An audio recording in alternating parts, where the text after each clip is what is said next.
I hope you're a big fan of this show because today I'm going to reveal who Earl Jr.'s dad is.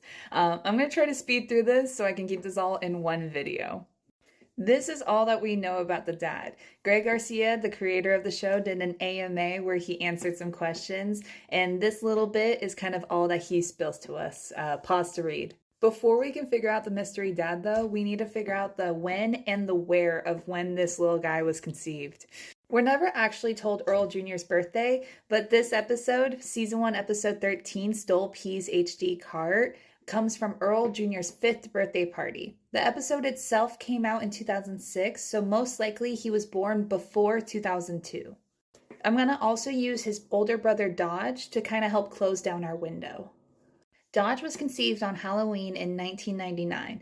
With the 40-week gestation period, this puts his birthday around 8/6/2000. After you give birth, it's recommended to wait about 4 to 6 weeks before you try for another child, so the absolute earliest that Earl Jr. could be conceived is September 3rd, 2000. And since we know he wasn't born in 2002, the absolute latest he could be conceived is March 26, 2001, creating our little window. So we have the when, but not the where. So Camden County, where the town is set, is said to be a fictional setting, but we have 4 different Camden counties in the US to choose from. Greg Garcia said that he based the town sort of on his childhood home in Pimment Hills, Virginia, so the closest Camden County to that would be in New Jersey. I decided to look at all the concert venues within Camden County because of this being somebody famous, and I found Freedom Mortgage Pavilion, and within our window I found nothing but a bunch of snowmen, just a bunch of white people, so very obviously not them. Oh, and Cypress Hill, but they were eliminated as well. So that's when I started looking at other concert venues, and that's when I found Franklin Music Hall, which is about 40 minutes away from Camden, New Jersey.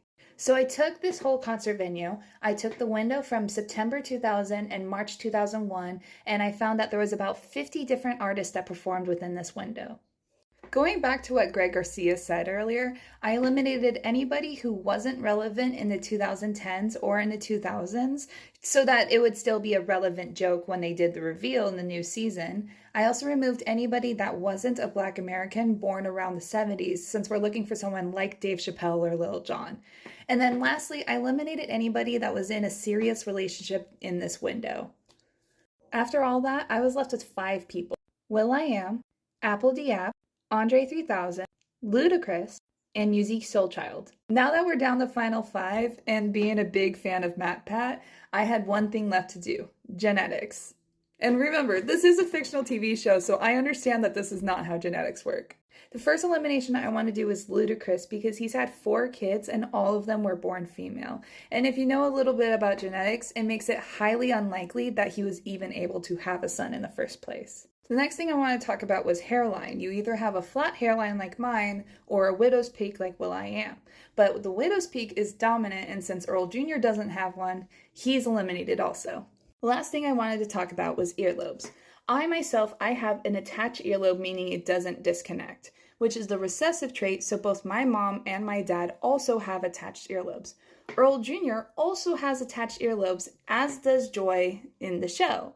So that would mean that their dad would also be somebody who has attached earlobes, which only is the case for one last person in our list. There was only one person who matches all of the descriptions Greg Garcia asked for, was in our window, and has all of the genetic markers, and that person is Andre 3000. If you don't know who Andre 3000 is, you live under a rock.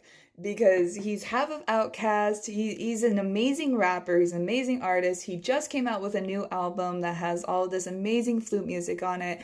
I believe the album's called I Try to Make a Rap Album, but This Is Just the Way the Wind Blew Me. And even one of his songs on there already made it to the top 100 for Billboard. He's amazing. But yeah, that's who I think Earl Jr.'s dad is from the show My Name is Earl. If you have any questions, I know I sped through this fast, just let me know. And if you try to poke holes in my theory, I dare you. I'd love to see you try. I did so much research on this. Thanks for watching.